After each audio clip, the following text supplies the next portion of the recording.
participants, and to remember that it's not the responsibility of the Black community to educate their non-Black peers on how to help. Our job as allies is to listen and to uplift their voices. And then finally, confidentiality. Again, it's a little weird since we're recording and we're going to be posting it to YouTube. So remember, just share what you're comfortable with, and don't go around and spreading what other people are saying. Just, you could share them the link, but yeah, confidentiality is really important. If you cannot follow these guidelines, Mrs. Castillo will be muting and kicking you out, and you will not be invited back. Your rights during this discussion are to have your thoughts heard, even if you're still processing and unpacking things, to share thoughts without judgment, we're all learning and growing together, and then to listen. So you may not feel ready to talk quite yet, so you can just listen.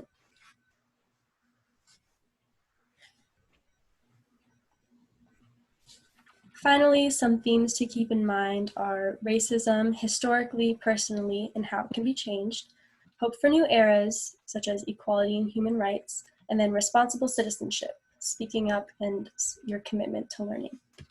And then specifically for today, why saying all lives matter is wrong. Any thoughts regarding that?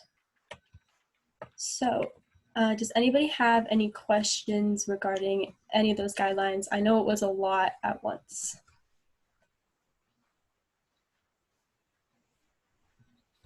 Okay, so without further ado, if anybody, we have our specific theme for today, so we don't have as many guiding questions. So if anybody has any thoughts that they want to start us off with regarding saying all lives matter, it could be your thoughts on why it's wrong, your thoughts on why some people may think it's okay to say, or where that sort of ideals come from, how to talk to your family about it and have that conversation with people, because a lot of people find it really hard to understand. So if anybody would like to start off.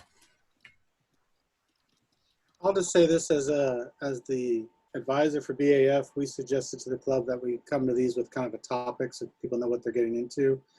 And this is one of the first things we suggested, because I, as a white man, hear people say this all the time and it makes my head want to explode. And I just think it's really dismissive of the quote unquote movement when people say this, because nobody's saying that all lives don't matter. They're just trying to say that Black lives matter because they're being wiped off the face of the earth at an alarming rate. And that's all I really want to say today. I kind of want to listen to what people have to say.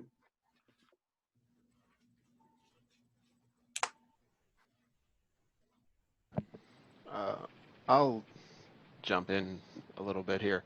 One of the things that, and I think Leiden, you used an interesting word there, that it's dismissive. I think in my experience, the way that it feels often is it's not dismissive, it's evasive. It's that people are trying to, and there's a lot to get into here, but I think it's that what they're trying to do, they're not trying to dismiss it, they're trying to avoid talking about the problem. Because if they can act as though the problem doesn't exist, then they don't have to feel guilt for not solving it or for taking part in a system that allows that to be an issue. That's my brief little bit on it. I like your wording better, much better than mine.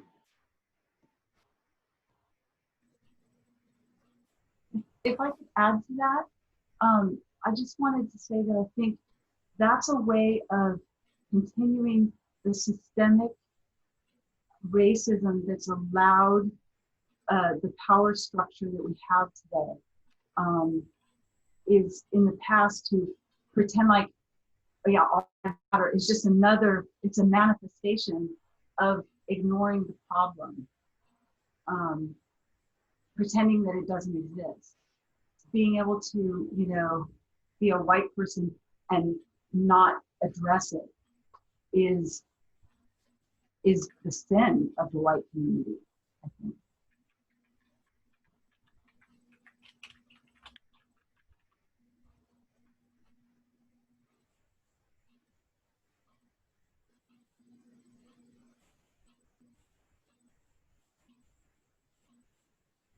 I think that there's two different aspects of I always say aspects because I don't know the real word, but like two different ways that people use this phrase.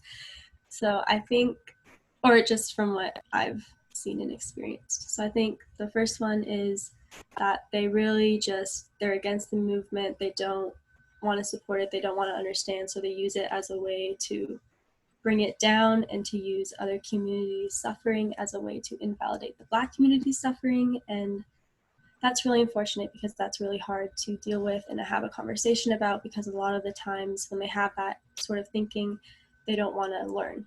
And then the second one is they don't really understand, and they're like, well, why don't you say all lives matter? Like, why don't all lives matter? Like, I've had that conversation with a couple of people because they just truly don't understand why we would focus on just one group at a time, when in reality, if you really believe that all lives matter, you should fight for each and every one of them when they need it the most. And right now, Black community needs it really, really bad. Well, they have, not just right now, but like for a long time coming. Since the beginning of history. Yes, ma'am. That's it. That's all I have to say. So how do we approach someone? So say, right, we have teachers who have the best of intentions, right? I mean, let's face it, that's one of the things I love about Kennedy is all of our teachers care about our kids. But if they're not quote unquote woke, how do you start that conversation, right? Because some people are purposely saying, well, all lives matter, right? But I don't think a lot of people are really educated and aware of why the Black Lives Matter movement is so important. Right. So how do you approach those people? How do we have conversations in our classrooms? How do we have conversations with each other about this? Because I know that there are some very nice teachers on campus who have said, well, all lives matter. And it's kind of like, okay, so what do you say? What do you say to those people? And how do you say it? Right? Because me, you guys, most of you, the ones I've taught and my friends here online, you guys know me. I'm blunt, right? I'm just going to say, read a goddamn history book and you should understand why all lives matter, why Black lives matter, right? That's me. But I can't go around doing that because, that hurts the cause, right? Okay. So something that I've been doing is using the phrase, like, I'd like to invite you in. And so we talked a bit last time about cancel culture, and rather than canceling those people, I've been inviting them in to have that conversation privately, because nowadays a lot of stuff happens in the comment sections of Facebook and Instagram and Twitter, and all of that back and forth happening publicly. Someone who is actually wanting to learn and is recognizing their wrongdoings, they're not as likely to come to that conclusion when it's out on public display that they messed up. And so if I see those conversations happening, I usually will just comment and be like, hey, I'd like to invite you in to have a conversation with me. I'm happy to privately message you and we can discuss this. So I think it's the same thing out in public. If we were to go back to school and someone were to say that, like, want to go chat for a second, or can we set up a time to go chat where it's more of a private conversation happening? And I do think that the next step is, it is important to own when we've messed up and to share that. But someone who's just at the start of owning their mistakes or realizing, or even just opening their mind to hear that they possibly messed up, they're not going to be wanting to share that publicly just yet. So there are a lot of new faces. There's a lot of new faces here. Feel free to speak up, people. There's no shame here. Denise, you can go ahead. So going back to what Miss Waller said on how we can like address it, or like what are we supposed to say if like they don't know, like they don't really know what that term means. That's why they're like using it freely.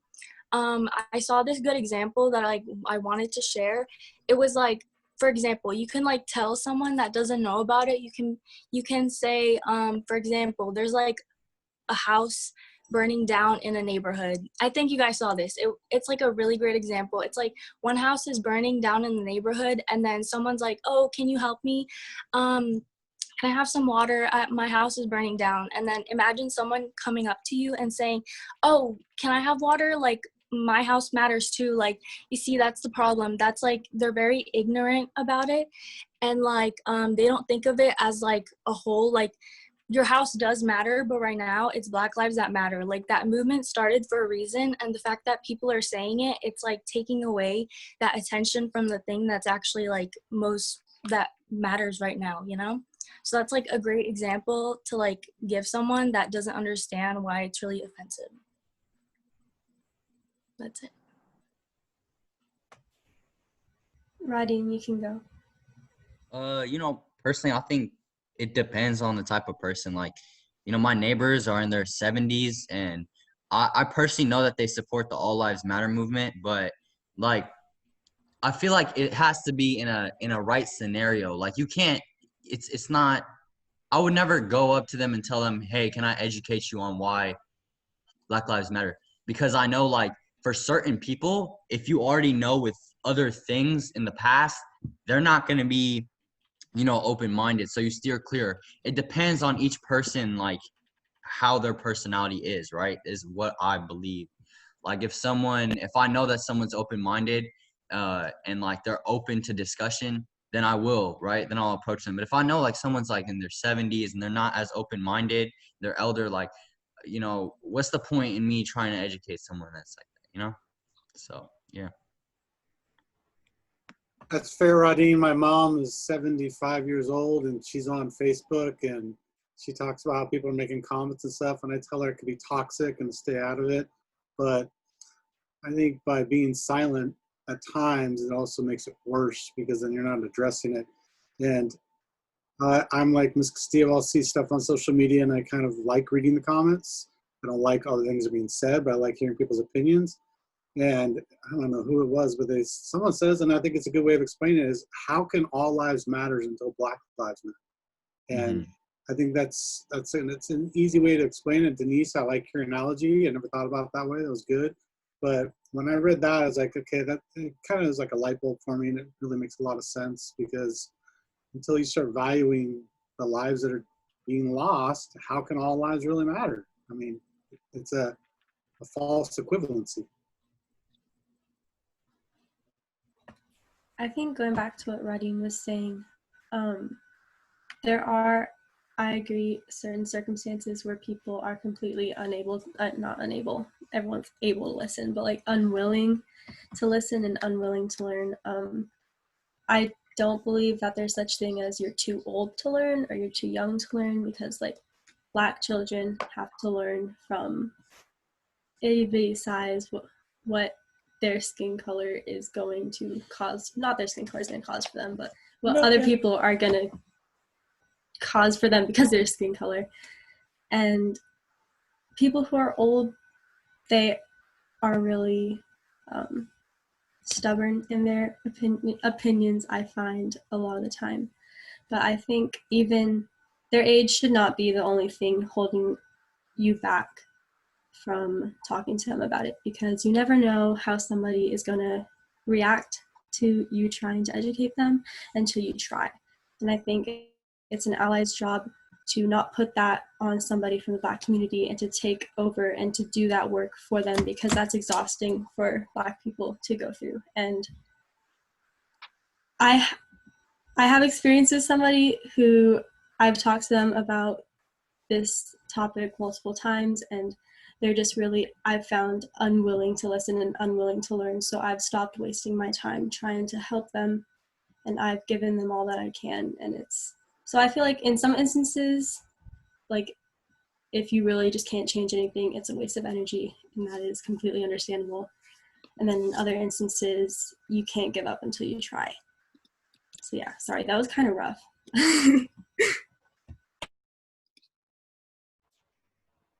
So I didn't mean like since they're elder, like I think I came off wrong with that. I meant that, after a certain age, right? Like we tend to have like values or ideologies that are cemented, right? So it's harder to mold and change that as when you know you're like a teenager, right? And that's why I think it's way more important than to focus on, you know, the adult population, to really focus on teaching this in schools for kids so that you can mold their ideas. You know what I'm saying? So, you know, that's what I mean. I didn't mean like because they're old, you know. Yeah. Well, if I can speak as an old person, uh, you know, don't give up on old people either. The really important thing is to change minds. You know, old people can change too. So I hear what you're saying about, you know, we have to educate young people, and young people, you guys are the movement. You guys are the ones making things happen. And so the older generation can support you. But it does take conversation and dialogue. So talk to your parents, talk to your grandparents.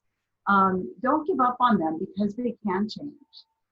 And I would just say, you know, I had thought about, you know, I should just move to a place where everybody is, you know, has my same value set and, you know, but then I thought about it and I was like, no, because the point is to be someone in the community who can help people see another perspective rather than moving away and isolate yourself.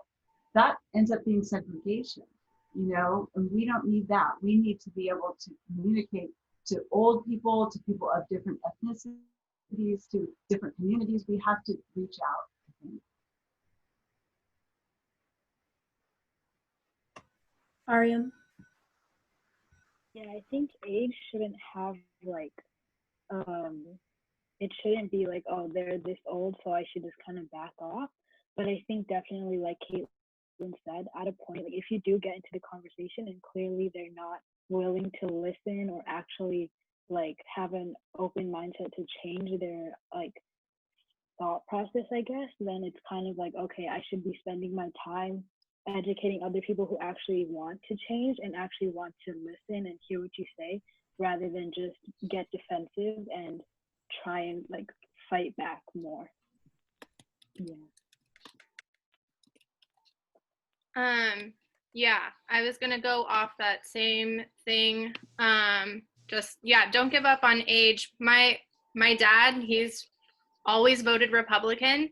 And for the first time, like he's been following me on social media and stuff, and he sees the stuff that I post. And he started having conversations with me about it. And we didn't always agree, but I started like, I just kept talking to him and just kept bringing it up. And hey, did you see this? What did you think about it? And so my dad is an old person, and this will be the first time that he is not voting Republican. So I am like very excited about that. But it's taken a long time, and it's been a lot of years of him like following me and seeing me speak about these things. And just really, I didn't give up on it. I wasn't always like directly sending it to him, but someone that's like in your life, just having that message out there for them to see, and having just that open door to have that conversation when they're ready.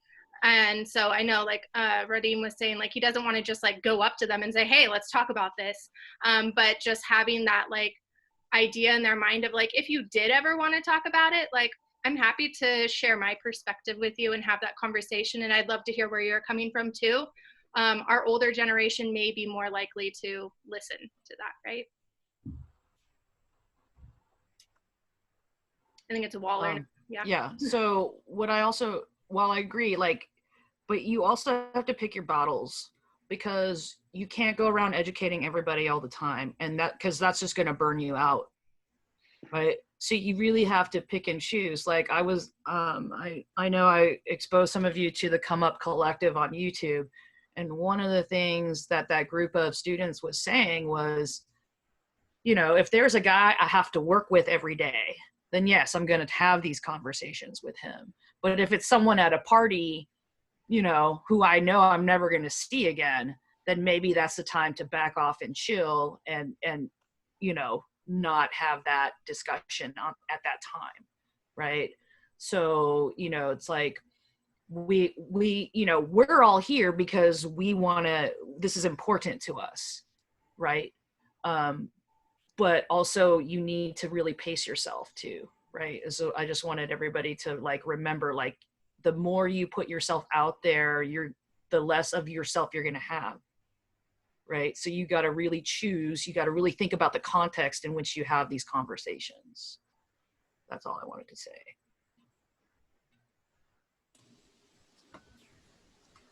Ms. Reinhardt. So I just want to echo what Mrs. Dollar and Mrs. Castillo talked about in terms of reaching out.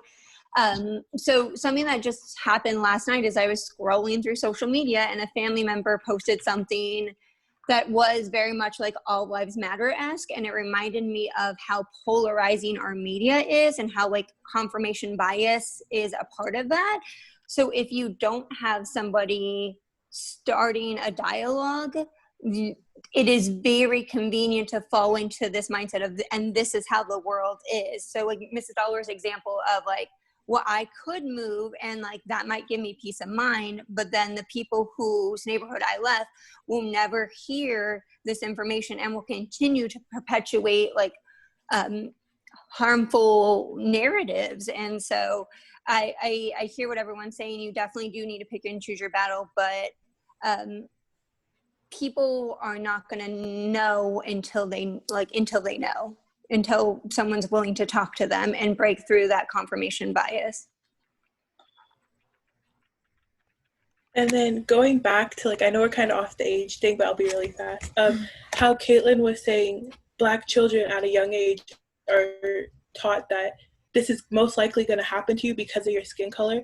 I think for that reason that we should not be afraid to talk to adults or people way older than us about this topic, because there are little Black children that can teach you more than you already know if you're like 70. So I just think that we shouldn't be afraid to talk to them. But that's it.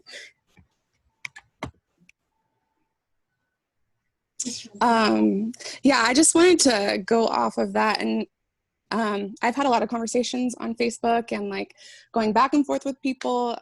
It's definitely discouraging at times, but I'm trying not to like dismiss those people and delete them, because the more they see my posts, the more they will get exposed to those types of ideas and thoughts, I guess. And you could be like the seed planter. And if they have like other friends like them, like you might be the only person that's planting seeds about Black Lives Matter in their lives. So yes, it's not always right to get into arguments with people or, battles with people over this, but I think you can continue to post the things that you post or stand up for the beliefs that you believe in and be those seed planters for those people. So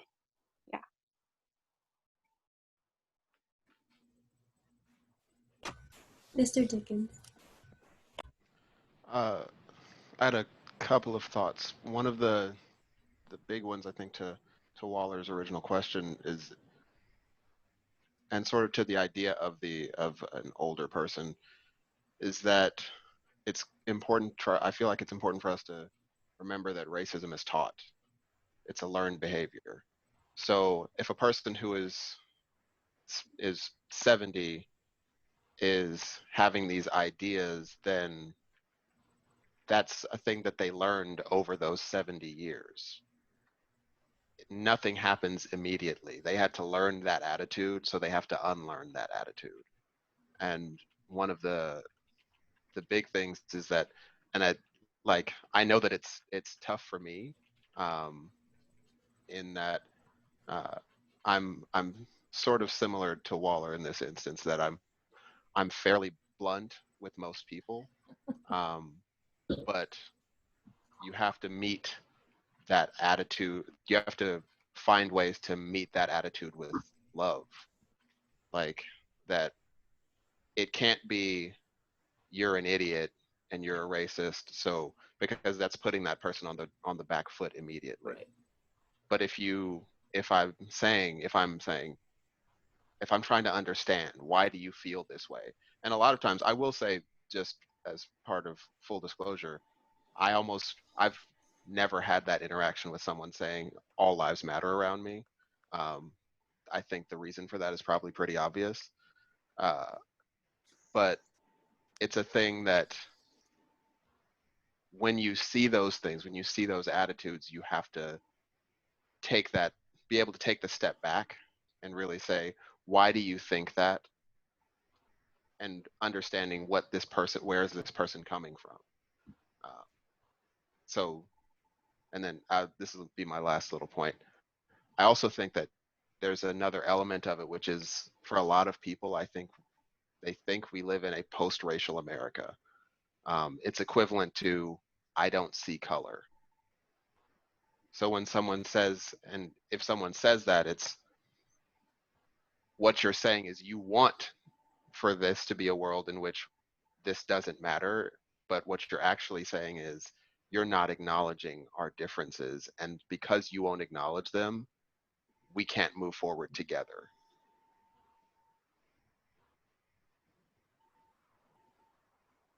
So that's all.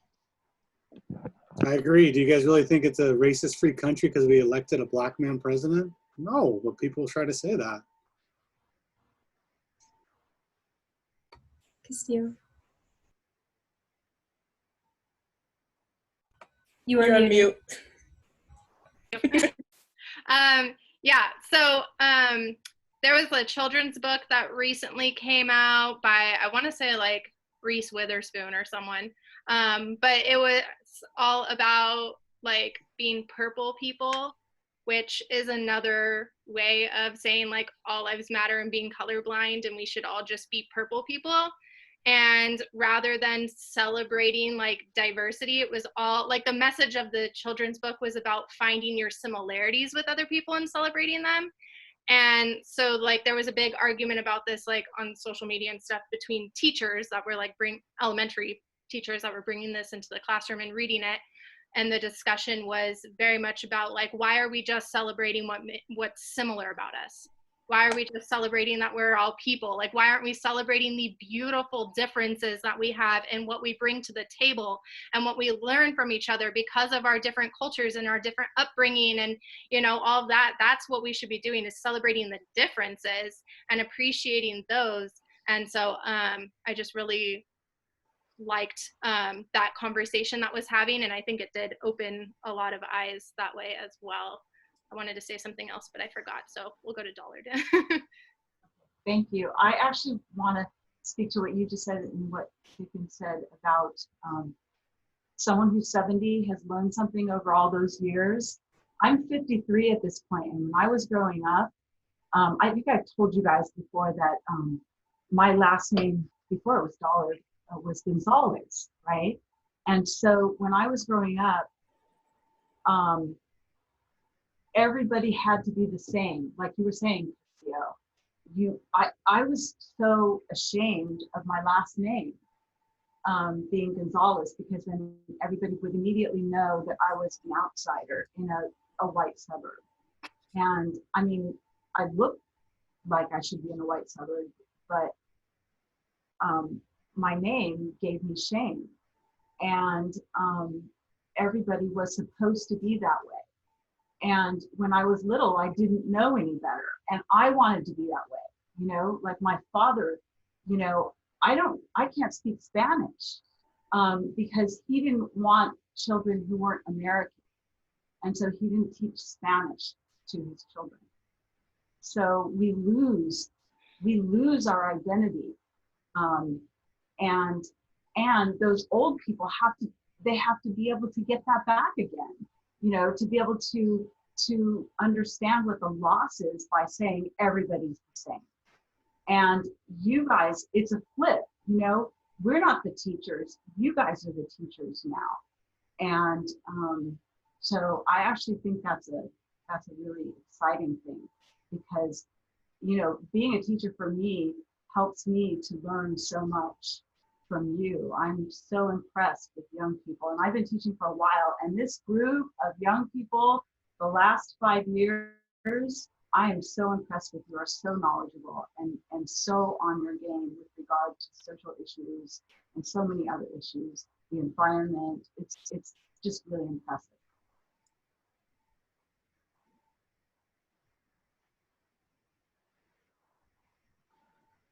All right, you guys know I like humor, and if you haven't had a chance, you should watch the YouTube Dave Chappelle. It's called 848. He gets up, and it's only like a half hour long. There's some Waller wordage in there, so you might want to be careful because he swears. But his statement was he has purposely hasn't spoken out because who wants to hear from a celebrity? And I kind of feel what Dollard's saying is that who wants to hear from an old person at times?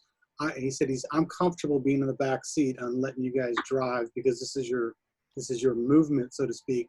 And I am too right now. That's why I don't mind sitting here listening. And the people that are saying all lives matter, they're not comfortable in the back seat, if that analogy makes sense.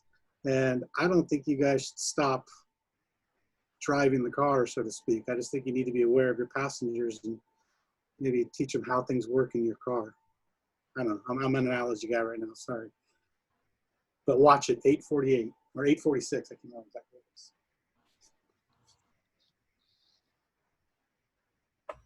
what it is. Aishi?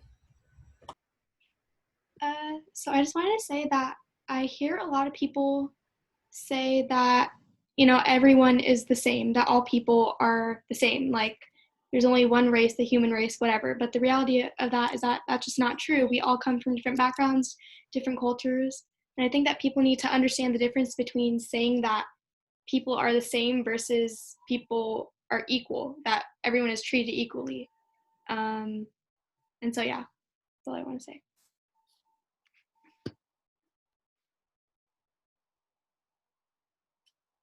Radim? Not bad.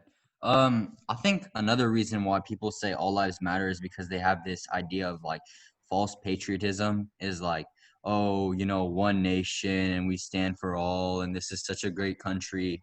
You know, if you have that ideology of like this, oh, this is such a patriotic country, you have to remember that the basis of this movement is, you know, almost for a sense of, you know, liberty and, you know, making it fairer for everyone. So, you know, I think that all the way back then in the 1700s, right, we started off with a movement, right, to fight against the British. So if you have, you know, this idea of false patriotism, if you have this idea of actual patriotism, then you should be for the BLM movement because it's basically preaching patriotism at its finest, you know, like it's literally abiding by the First Amendment of the freedom of speech. So, yeah.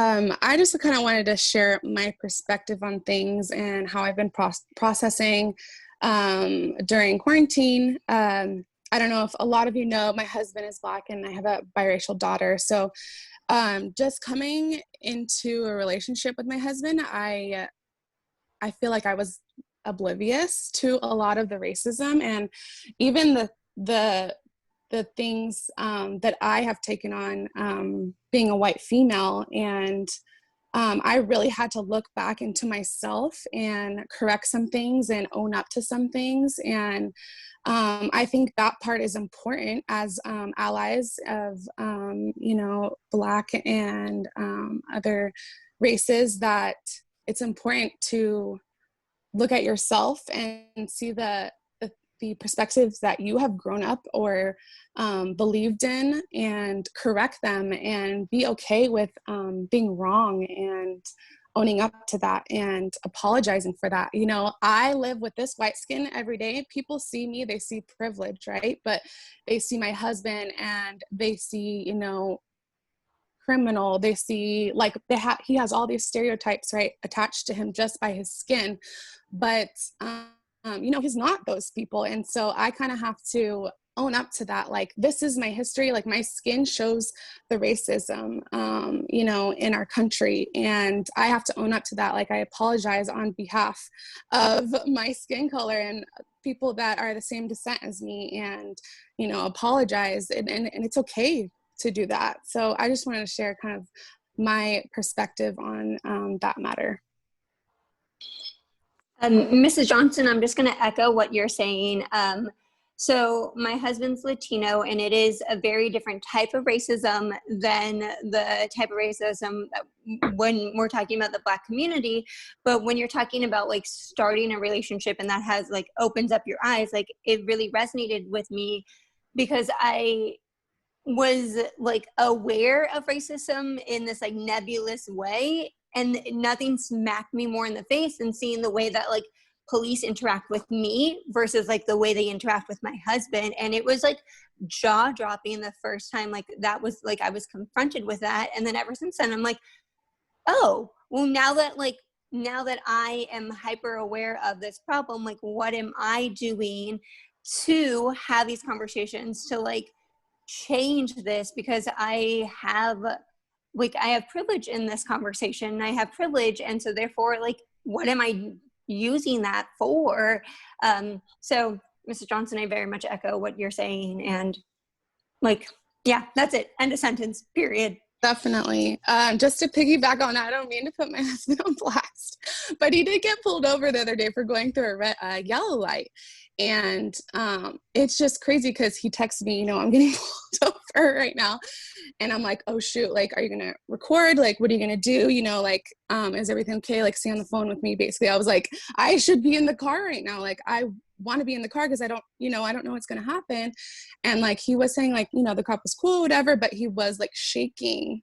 And like, you could tell, like he was handing him like the pen or the pencil, just like shaking. And my husband's just like super calm, like knows how to control situations like that. And I'm just like, dang, I mean, I know this is a completely different topic, but just like being aware of those things of like, if I were to get pulled over, I would be the one shaking because I'm like, I'm nervous, I'm gonna get a ticket, but like I don't have to live that on my skin, you know, I don't have to live that every single day, but my husband does, and my daughter will, and you know, my friends and family will, so, and do every single day. And so yeah, it's just being aware of those things, and yeah, spreading love and sharing stories. So I just wanted to say off of what Ms. Johnson was saying, people, when you bring up police brutality, I know that's a whole different topic, but I'm not going to get onto all that. But people are like, white people have been to me, I'm scared of the cops too. But they're scared of the cops for different reasons. They're scared for getting pulled over. They're scared for getting a ticket. They're scared for it being on their record. They're not scared for their life. And I know being like a Black woman, it doesn't affect me as much as it affects Black men, but they still are seeing a cop on the freeway is terrifying. And I know in my situations, I have a lot of my friends, they're white.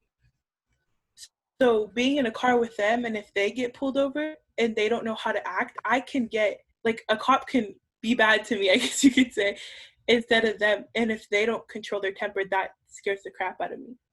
So I feel like everyone just needs to learn how to deal with cops, even if they're not afraid for their lives.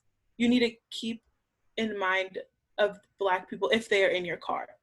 You know what I mean? Like, I know that sounds kind of weird, but if you mouth off a cop and you have a Black person in your car, the cop is not going to look at you. They're going to be looking at the Black person.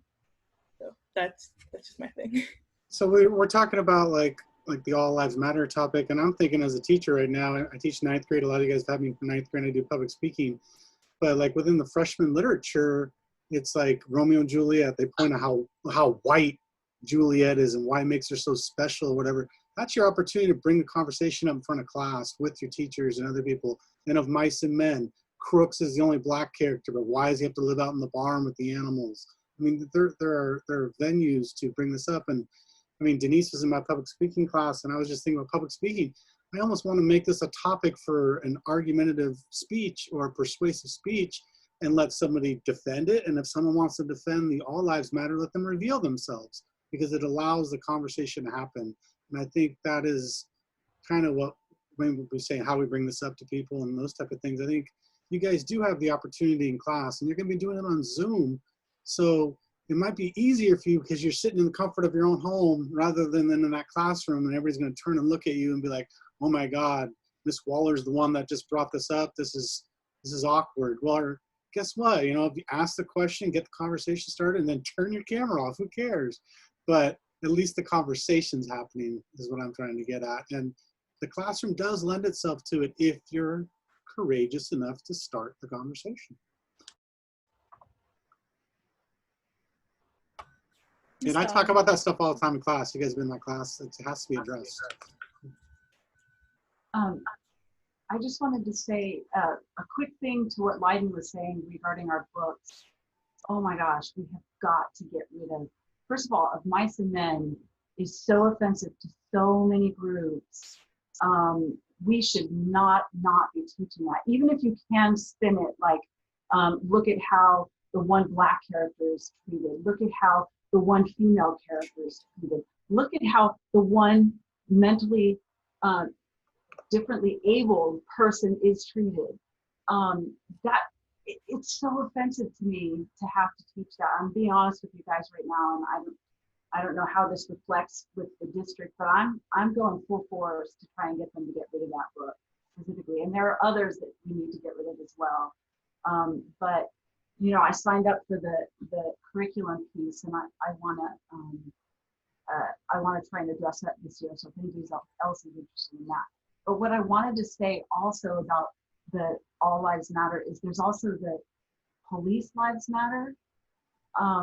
And you know, we have police on our campus, and I think we need to address that too. I got a survey. Did you guys all get a survey that asked about the SRO on campus? Is that just a teacher thing? Did it go out? Everybody, yeah, we all got it. Everybody got it.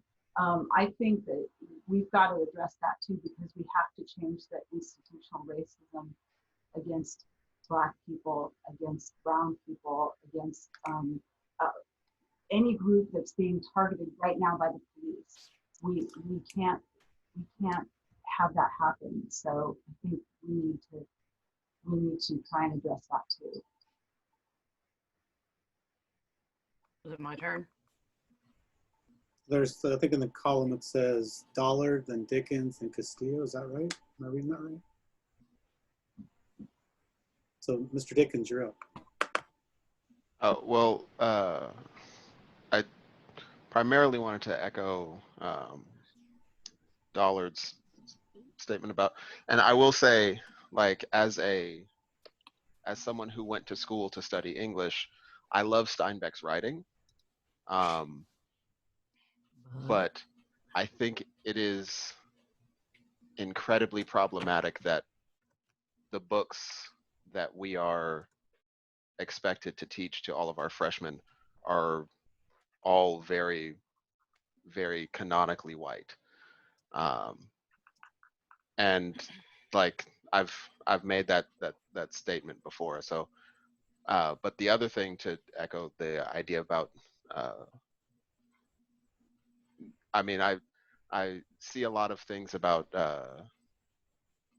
like that Blue Lives Matter idea, which I also like. I've seen enough things I saw something on Instagram that was like, it was like, you weren't born a cop. Like, so, but I do think that is another thing that just, it needs to be, there needs to be a deeper societal examination into our relationship with police. Because, and this is coming from someone, and I'll just say this is in terms of my own personal experience. I, like, none of you have actually seen me in person, so I'll explain this little bit. I'm 6'2", and I have sort of broad shoulders, so I kind of know how I present, but at the same time, I talk like this. This is my voice. And like, I like write poetry and play video games all the time. Those are like my habit, my hobbies. Those are the things I like doing. But at the same time, every single time I see a police officer, I'm afraid. And the only exceptions are when I see my friends who happen to be cops. And I'm like, that's very telling that someone who should have nothing to fear from police is afraid. And, you know, there's enough that's been said about like the school to prison pipeline and all those things, and the disproportionate rates at which Black and brown students are suspended and expelled from school and punished in such a way that it damages their futures But I think that that's one of those things that and that's not really where we're trying to go with this conversation, but I did feel like those are things that need to be brought up. Like, we really have to push for that type of change. And also, to go back to the curriculum piece, as teachers, I do feel like it's our responsibility to not just challenge race in terms of the books that we currently have listed, but challenge the books themselves. I've seen a number of petitions from like different student groups that were like, diversify your curriculum. You know, so I feel like I've talked enough, so I'll wrap it up. I was gonna say that same argument about cops, and like I've seen similar things of like, you can take off your uniform, you can't take off your skin. And so going off of that, one of the main arguments I know the district has had about keeping SROs on campus is that they are the end all be all for our 5150s and calling those in. The problem with that is, and I've witnessed them happening, is that they're not mental health professionals. So them making the call to 5150 someone, in my mind, as someone that's studied psychology, has a background in it, and is passionate about mental health, does not make sense that they are the ones that are doing it when they haven't had that training. Now, I, like Dickens, have a friend that's a cop, and he's told me that those trainings are available to them, but the majority of them don't go to those trainings, and they have the opportunity to, and they have the choice to. And he very openly told me that he has seen it happen time and time again, where they offer those trainings and they're like, I'm not doing that, I'm not doing that. And it's like the culture that they don't care about the mental health side. They'd rather go to the gun trainings. And you know, that's just what he has seen on his end as a Union City cop. And it's frustrating for him, because he's like, aren't we supposed to be well-rounded? If we're the ones that are supposed to be making this call, shouldn't we be trained in how to do that properly? So that's what I want to know. These cops that we have on our campus, if we're keeping them because they are supposed to be helping make that call, are they attending those trainings? Are they being forced to go to those trainings? You know, are they passing a test for it? How focused are they actually on the mental health of our students? So that's, sorry, I get fiery about that, but. Okay, so I want to address a couple of things. First of all, because 5150 is a crime, right? Which is a systemic problem. Mm-hmm. Attempting suicide should not be a crime. It is against the law. That's why you call in the cops, right? Think about that. That is a systemic problem, right? And so Ms. Dollard, Mrs. Waller has been this whole entire week going through the entire supplemental list for the entire Fremont Unified School District. And I have compiled a list of titles that are already approved that we can use as supplemental books. And what I'd like to tell everybody is, since I'm the one who's been here longest, we used to have authors of color. We used to have mandatory novels that were written by people from Africa. We had mandatory novels that were written by African Americans and Native Americans and Latinx people. And all of that went away, because when those people who pushed for those books left, everybody just fell back on what they were used to.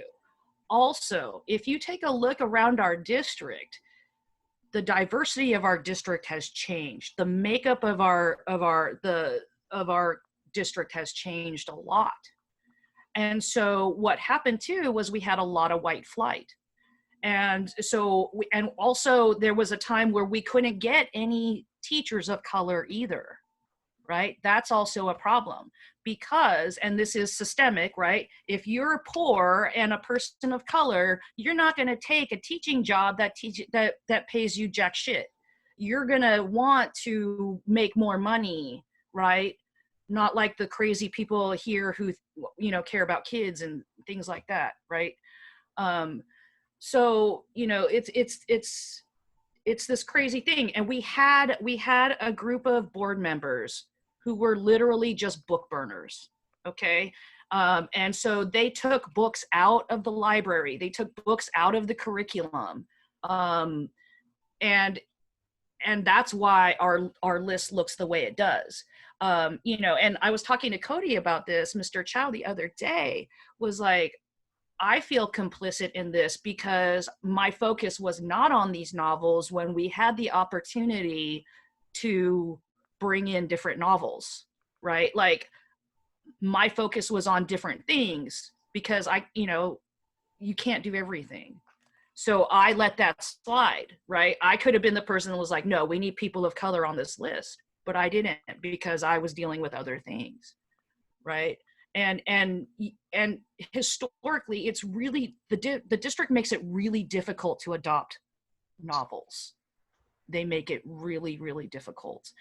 And I went to Mr. Velez and I said, I would like to pilot how to be an anti-racist in my junior class. So we started a committee, and I guess by default, I am the head of this committee. And I've already kind of talked to Mr. Chow and Mr. Dickens about being part of this too. And you have to get teachers from other parts of the district, from other schools, and you have to get parents from other attendance areas to be on this committee in addition to the parents and teachers at Kennedy to get these books approved. So Mr. Velez has gone out and found teachers and other schools and other parents for us. So we have this committee now in place so that when we need to adopt books, it's already there. So that's what we've been working on right now. Now, so here's a question that I brought up to some of my social studies people, but since we're talking about All Lives Matter, do I take, for example, there's a woman named Dee Brown, and I'm not saying we're gonna teach Bury My Heart at Wounded Knee, but she's a white woman who wrote about the Native American experience. Do I include her on this list? Or do I only include authors who are people of color if I'm addressing All Lives Matter? Well, I'm next on the list here, and I was just going to say, Waller and I are going off the same thing because we started our summer after these first couple meetings. We started talking about book choices, and I said it makes us as teachers look like idiots because we vote for books, and if we're voting them out, we're consciously part of the problem, right? And so, I know Mr. Velez says we can pilot books, and we as the Black Club, we've discussed things, and one of our goals is to incorporate more African American literature into the curriculum, whether it be social studies to helping promote it, or English. And so we came up with a list. Jasmine, who couldn't make it today, she gave me a list off a woman's Instagram page of all these different Black authors. And so I approached Mr. Velez. I said, can we use these as piloting? And like Ms. Waller said, there's a process to the piloting. So when Waller said she's going through all the supplemental books, I'm telling you right now, I as a teacher, I'm going to commit to teaching a Black author at each grade level as a supplemental book. I mean, Malcolm X used to be on it, and I don't understand why it's not on it, but I do now because I, as a white teacher, was part of the problem in voting it out because it was an uncomfortable conversation for people who were teaching it. And not for me personally, but I have to go with the majority rule. And so that's something we're looking at doing is, or I am personally, and Waller said she's going to get the anti-racist one. I said, please, let's do it 11th grade. I'd love to pilot with you there because I'm also teaching 11th grade. And I'm willing to do it. And next week we meet as the English department. I've already talked to Ms. Tagia about presenting the list that we got from Instagram and giving it out to the English teachers. Back here, offer this as outside reading. It might get a kid to be interested. It might make them realize that Black lives do matter if they get engaged in some sort of curriculum. And the last thing I want to say is I want to give credit to our admin for one aspect as I look at the screen. Mr. Chow, Mr. Dickens. Mr. Chow, you obviously have some sort of Asian descent. Mr. Dickens is obviously African-American. They went out and hired 2 people to meet our population. I mean, that's a statement in itself. How many times you sat in an English class and, no offense, it's a white woman or this white guy here, right? And so that right there is a step in the right direction. And I'm not trying to offend anyone. Don't be throwing that R word around at me, Waller, but it's a big deal. I mean, just having a man in the English classroom is different, right, kids? But let alone a person who looks different than you or looks similar to you, depending on your ethnicity. That's all I wanted to say. I just wanted to say, Waller, how you were saying, do we only include people of color on that list? I think so. Not just saying like only Black people, but I think all ethnicities that aren't white, because there are so many white authors. And I feel like it would be weird reading about a Native American experience from a white person. Like, I feel like that should only be, you should only be talking about the Native American experience if you are a Native American, because you don't know the same struggle. Yeah, so I just want to let you know that some of the authors on here are actually dealing with special ed, like students with emotional issues, that kind of thing. And they're kind of dated, like they're from the 70s.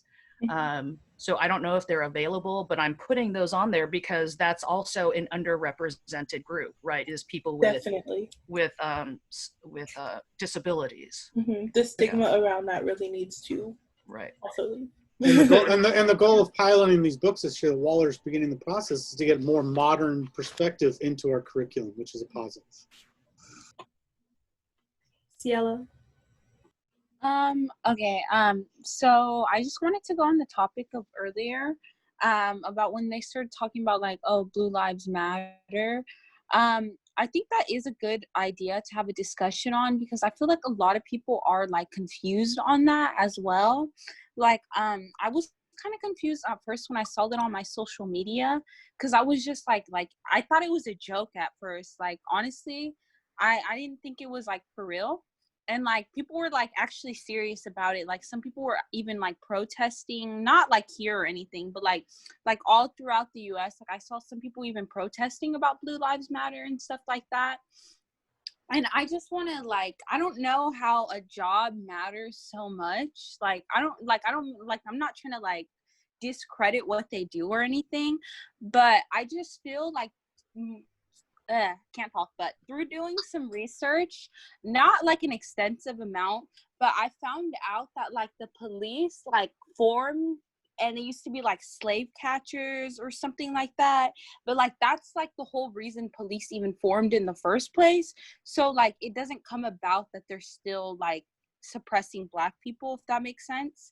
So I feel like that's just a whole topic to even get into, maybe even in history, like that's not even taught. Ready.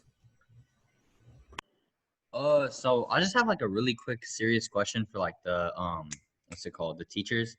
Do you guys believe that there should be an SRO on campus, because like there's certain situations, like, even though it's really rare, a kid might bring a gun to school to like school shooter. So I'm just wondering, is like, as teachers, do you guys think we should have an SRO or no? My wife and I had this discussion a lot, and I think she's right about this. I think the SRO is needed for things other than like a gun shooting, like people who are sexually assaulted at home. They report that to the officer on campus.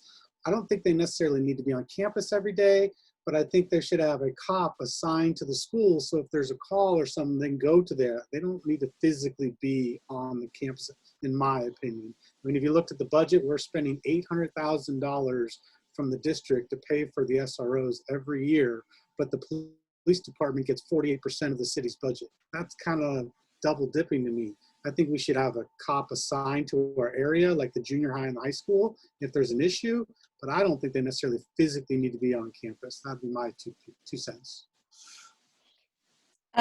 So I'm next on the list, so I'll answer the question and then I'll share my thought. I think that there's a misconception about what SROs should be doing and what they actually are doing on campus. So like when people talk about so when the question got brought up about SROs, some of the comments were like, well, what about the break-ins right now? And what about school shooters? And what about this and this and this?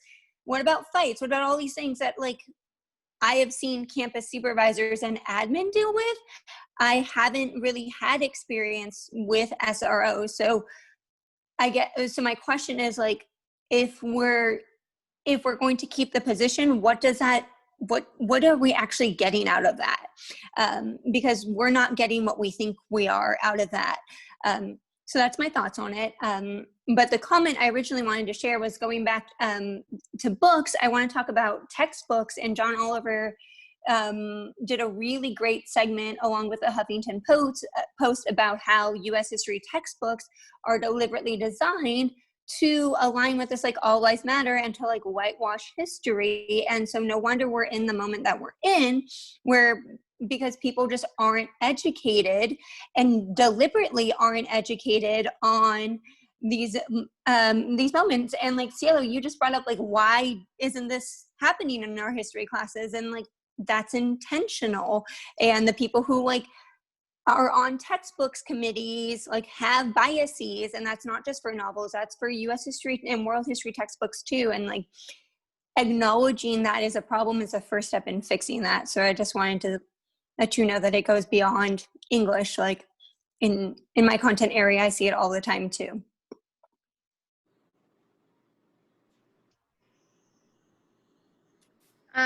I'm next. I was actually clapping. I wasn't raising my hand, but I'll answer the thing about SROs as well. So I had the same thoughts as Leiden of having someone that's assigned to the area, but not necessarily on campus. And I like at the end of the day, when we're spending money, I would want to reframe the thought of like spending it on something that's going to come in and fix the problem after it's already occurred.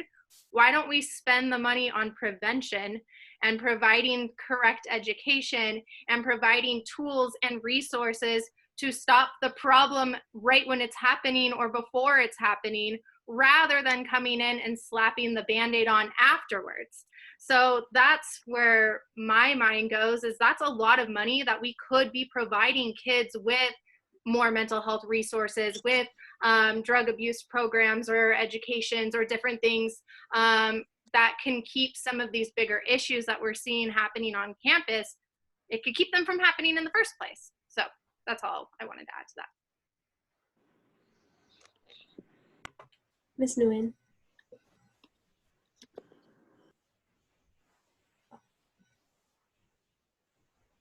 I haven't used Zoom in forever. Sorry, you guys.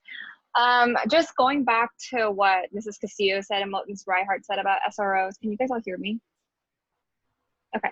Just going back to what they said, I think I've had a lot of interactions with SROs throughout my years of teaching. I taught in SoCal before and I taught up here. And every time I've had an interaction with an SRO, I really think a restorative intervention would have done a better job than involving that SRO.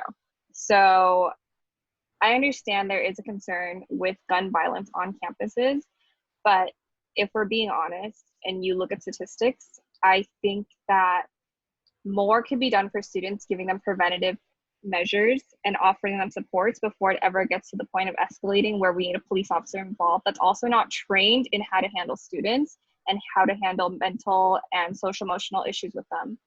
So that's just my perspective. But I do think that the SROs that we've had on our campus this year, they have done a lot to try to learn, but there's still more progress that we could do with them. So maybe like training them in like what Mrs. Castillo does in peers, trying to just involve them in the campus and have them understand our community would actually help too. Mr. Chow. Can you all hear me? All right. So I guess I want to address like the SROs in the first place, because I don't know if you all see on like the news or like social media, like there's like this huge movement of like defunding the police. And when we're, you know, agreeing to what has been mentioned before, but it's just like getting society to repurpose the police to, you know, not do harm to the society. Because growing up in my high school, I mean, just thinking as a student, like what message does that send to students if you have police on campus? And just for more context, my high school, like we had gates around our campus, whereas you go to like another neighborhood school, like they didn't have like gates blocking their school. And then furthermore, it's like there was police on campus. So just thinking about like what kind of message does that not only send to the students, but how people view the community. It's very deficit thinking. So that's kind of like my thoughts, and just like how like there needs to be a reshift and repurposing around the police. I wanted to circle back to what was mentioned about the curriculum, and speaking a little bit about my identity growing up and just going through school, because we, at least, you know, speaking of my truth, like I gone through school and it was history, English, any subject, it was completely whitewashed. And it was something that I was never taught to question. That was something I wasn't really, something that just wasn't even brought into the classroom, which made it even harder to even discuss about, or hardly discuss about it at all. And you know, that, like, there's this quote that from this book that I read, I'll put it in the chat, but it just makes me think about like what white people, and just like when we think about racism as its definition, there are nuances. You can think of racism as racial prejudice, like having preconceived notions about other people. But I think there's this, it's from, oh, I'm forgetting her name. Sorry, I'm like drawing a blank. I do this a lot. But there's, she mentions like the two distinctions between racism as a system of advantage race. And when we think about our curriculum, the books that we read, that's what we're seeing. It's something I didn't learn to question until college, like why representation matters, why our stories, why our history matters, not just a single narrative. So it's something that I definitely like want, like, obviously, yes, teachers, we've been questioning about it, but for students, like, I'm very curious to hear, like, you know, your experiences through the schooling, and how, like, do you see yourself in what you're reading? Do you see yourself in what you're learning? There's something else. I'll write it down, but I'm just kind of like all over the place with where I'm going at. But yeah. So just kind of like going in different places, but also throwing another question out there.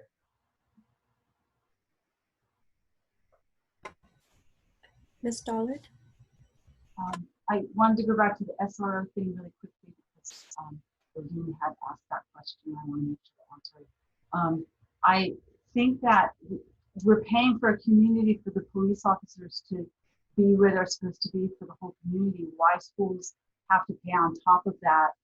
We're paying for a police officer to be on our campus for all that time. Meanwhile, we share a nurse. We have one psychologist for over 1,000 kids. That is so wrong-minded. So, and this is going back to what you were saying, Castillo, we need to address the problem earlier, and we need to have people on campus who can serve our kids. The police officers are they're part of the school to prison pipeline, and we don't need that on our campus. So that's where I stand on it.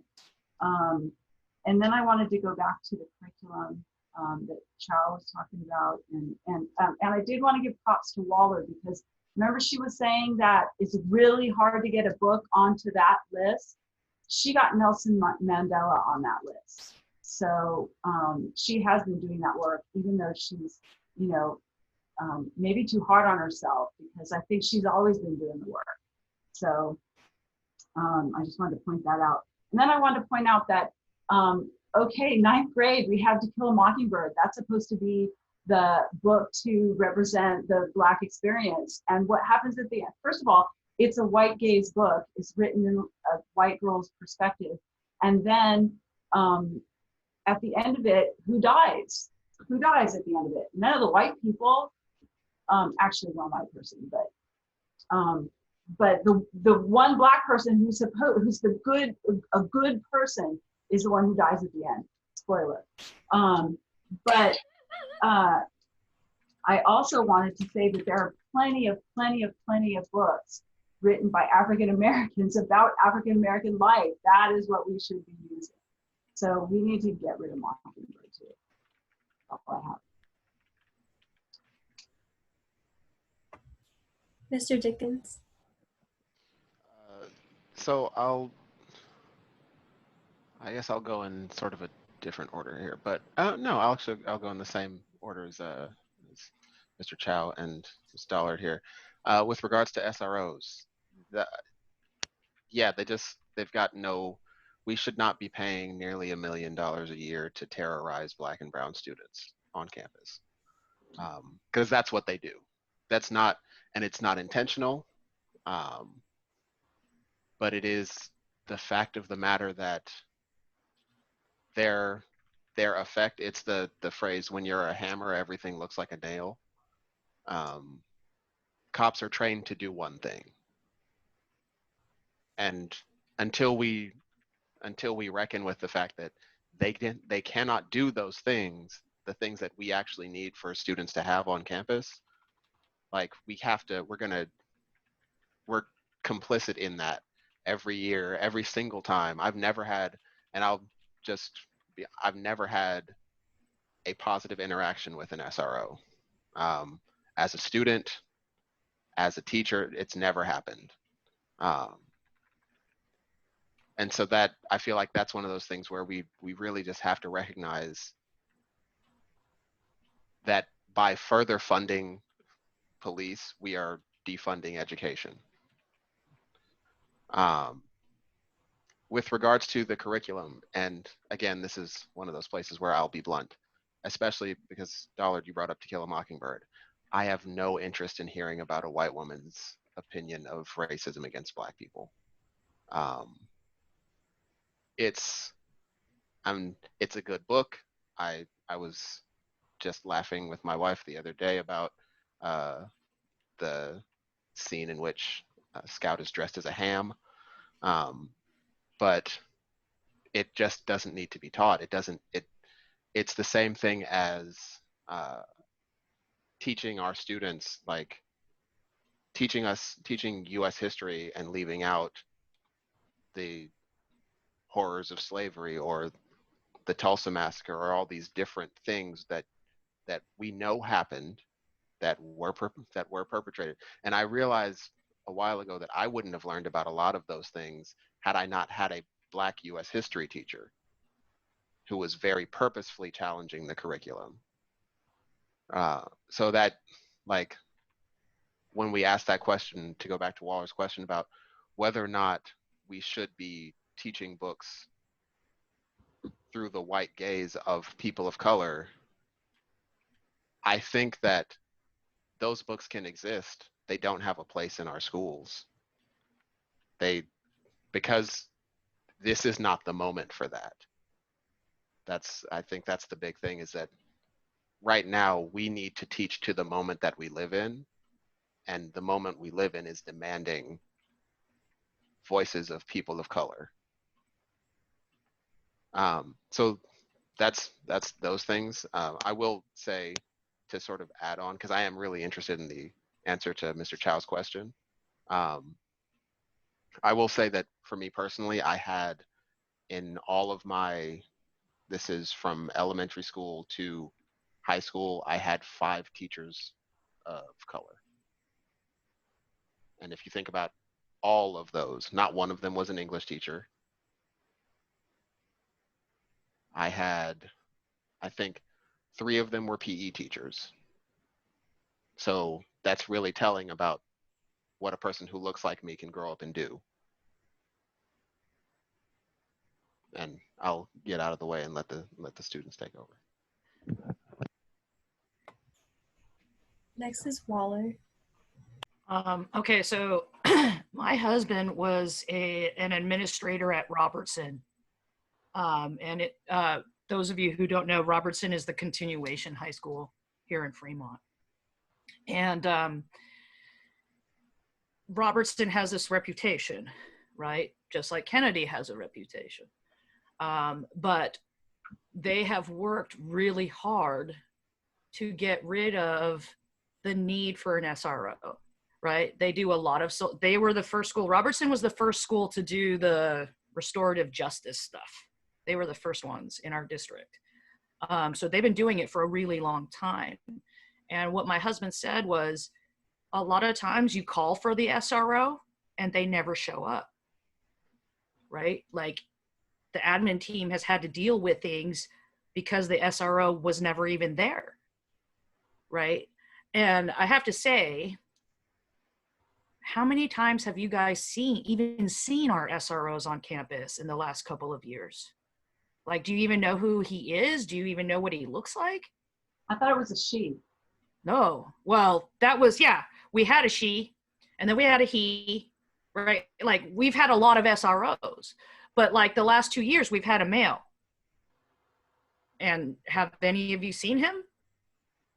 Right? And it's so like, you know, I feel like I would feel safer. There have been maybe one time in the whole time I was at Kennedy where I thought, okay, I really need to talk to an SRO, right?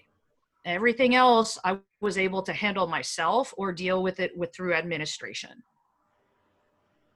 That's, you know, and, you know, like I was thinking about it. The first SRO we had at Kennedy was a Latinx woman, and she let the kids get away with everything. So, right? She'd catch them doing illegal things and not bust them. Right? And then we had a guy who did nothing. And then I think we had a history of people who like basically did nothing except for break up fights. And, you know, how many times do we even have fights anymore? So that's what I want to say.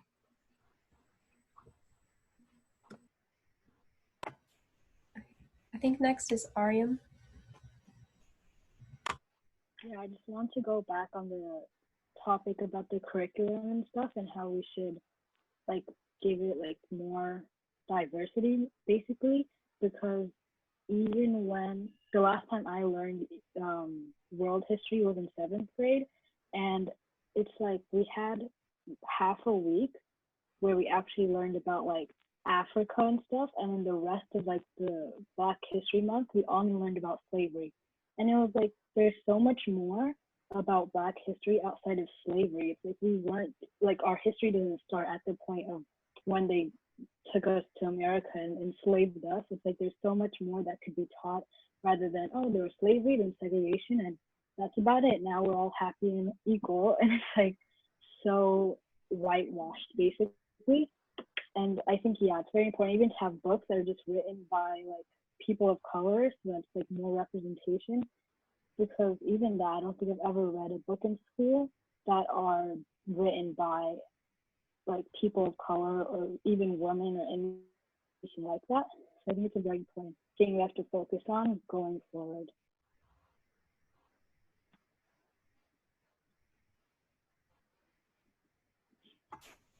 Okay, I think next is Aishi.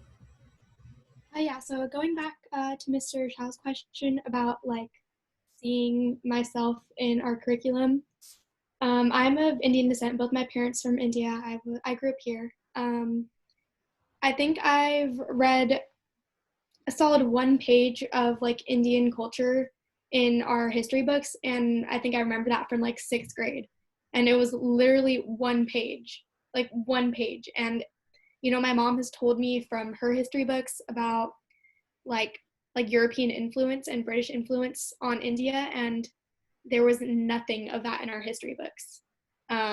Pretty much just like, I don't even know, like antiques and stuff. I don't even remember what it was about, but it was like 1 page in 6th grade. And you know, I just took world history this past year as a sophomore, and there was nothing, like nothing at all. So yeah, I've always had a very hard time relating to stuff in our curriculum because there's nothing to relate to in my case. Next is Radin. So I'm from Afghanistan, and I've never ever seen a piece of literature in my English classes about the Middle East. Like the closest I've ever gotten to was in 2nd grade. We read a story about some kid that read Ali Baba's the book, and he wanted to change his name, and it was a white kid that changed his name to Ali Baba. Like, that's the closest I've ever gotten to a Middle Eastern in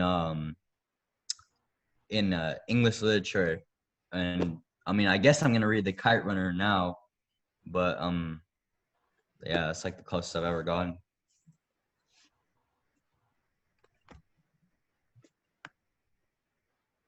Cielo?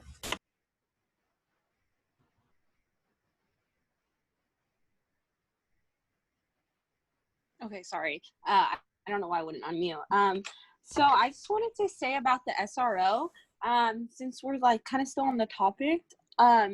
So yeah, he has been there for the last year. The woman we did have was Dentry. She was really cool. She was actually really active on campus, and she like talked to a lot of students. But then after her, the new SRO we got was like, I don't know. All I ever saw him do was on his phone, like all the time, which I thought was really funny. But now I don't think it's so funny because I didn't know we'd like paid for him. I thought it was like, I don't know, free or something. But I just think that, yeah, there's no need for an SRO on campus. I mean, he didn't really do much. Like, honestly, he didn't do much. Like, he didn't, yeah. So I just feel like there's no need for that. And then I also wanted to just say another thing about like history, because I also like find that very interesting that there's like there is nothing about like any Middle Eastern culture. Like, I didn't even realize that also. And I don't know, like, is there any way we can get like, I mean, I know it would take a couple years, but like, is there any way like we could switch the history books, or is that a whole different process? I can speak to that, and anybody else in the department, please jump in. So we did just adopt a brand new U.S. history book, and the catalyst for doing so is that the company that was previously publishing the book will no longer be publishing the book. So we were in violations of the Williams Act and had to order a new book.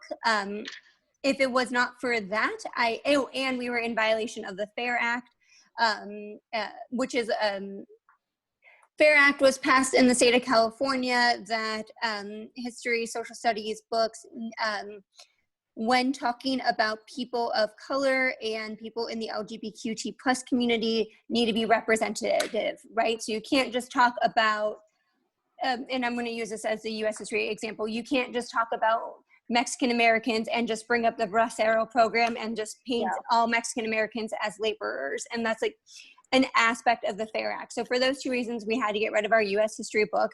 We did adopt a brand new book.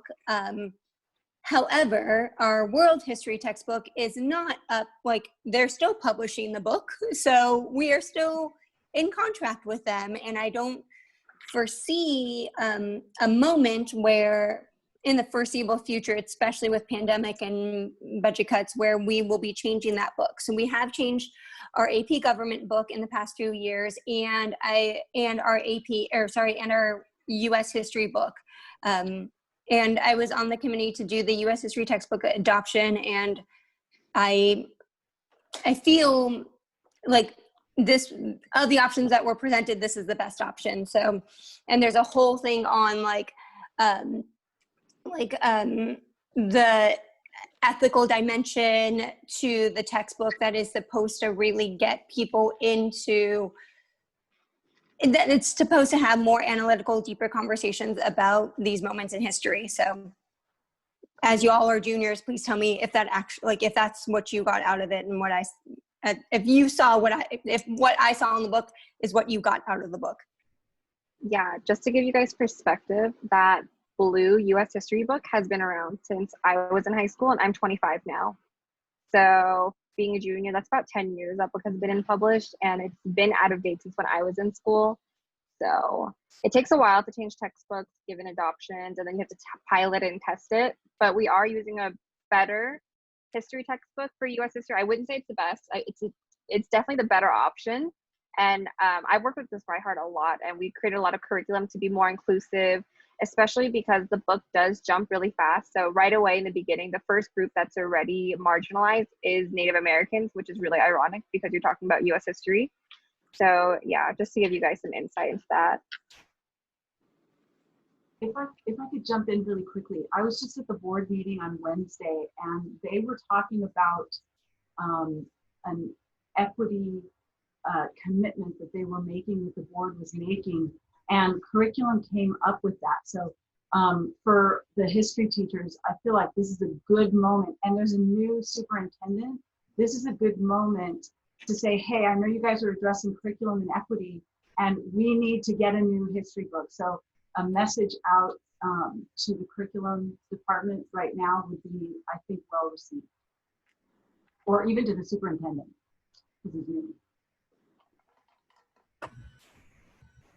Okay, next is Vanilla. Okay, so going off of Mr. Chow's question and what Aishi said, I definitely agree. The only Indian representation I've ever seen was in 6th grade, and the only thing I remember is nobody being able to pronounce any of the words and like them giving up and not giving any importance to it at all. And the closest I've ever gotten to actually like relating to a book is when I read Joy Luck Club my sophomore year, and that wasn't even part of the curriculum. It was just something that I saw on the reading list and that Miss Takia said was a good book. So, and not only that, the little bit of representation that we do have is often incorrect. Like it's usually just people making fun of our accents or like trying to make fun of the fact that everyone's good at math or something like that. But yeah, and it's not just for Indian culture. I've seen it for a lot of other groups as well. So, Miss Dollar, did you still want to talk? No, that was what I was trying to say about the board meeting. Okay, Denise? I also want to go off of what Vanilla and like Aishi said. Like for me, my background or my ethnicity, my parents both came from the Philippines, and I was actually born there, but I grew up there like half of my life, and I grew up here half of my life. And basically, like I think the whole time I was here, like the only time I actually like learned something about the Philippines was probably like the World War II. I think about how like America like saved the Philippines and all that, something like that. And I think like the one person that I remember like learning about was actually from like last year, like my junior year with Miss Nguyen, which was like, I think his name was like Aguinaldo, and like that was like the only time I actually like knew a person or learned a person that like I could relate to, you know. That's it, out of the whole time that I was in school. Mr. Leiden? You're muted. We're getting a little long here on time. I just want to bring up this one point. What you guys are talking about is so true. Is if you paid attention to the news this week with Kamala Harris being nominated, they're trying to dismiss her African side and they're trying to dismiss her South Asian side. And it's really revealing about our country and all these things you're talking about. She was born in Oakland. She's American. And they're trying to embed a new birther conspiracy that she's not technically qualified. And that right there, it should teach you guys a lot, because America is whitewashed. And as a white man, my 4 grandparents all came from Ireland. They came here. They were not accepted when they first got here based on their religion. So we are a interesting, evolving society, but you guys be aware of things. And I pay attention to the Kamala Harris thing, because all these things you guys are talking about, as an Indian, I mean, I hear you're saying Vanilla and Aisha, had you both in class. I totally respect what you're saying, but what's going on with Black people is going on with a lot of different people. But I just think it's interesting because Kamala Harris, she actually brings both those two subjects together, and it reveals who we are as a country. It does. Mr. Chow? Yeah, just to piggyback on what Mr. Leiden was talking about, just like with the whole whitewashing and how, in our curriculum, at least the way I was taught, it's like and it's interesting actually what, you all students pointed out. It's like, oh, I've only a page about my history, or like very small snippets. And it's very telling again of like the dominant like white supremacist culture in our society, and how it breeds like a certain image of othering others, like trying to look for the word, but like this foreignness. Like if you're color, if you don't fit this certain image, then there's this stereotype threat. And right now in our society, it's like it's this whole pandemic, Black Lives Matter, it's exacerbated this to the point where I think, like Mr. Dickens was saying earlier, is that people are averse to these conversations because we've been dodging it for so long.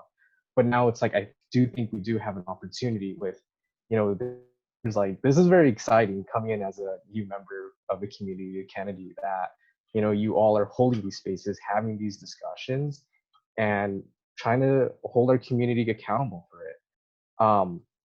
I think just another question to throw out to you all is what would you see? How would you all like to see your community moving forward? Yeah, I'll just leave it as that. Next is Radin. I think like after Mr. Lyden mentioned the Kite Runner is written in and like we read it in 10th grade. I think that's a really good book because I've read that twice, and that's a good thing to show.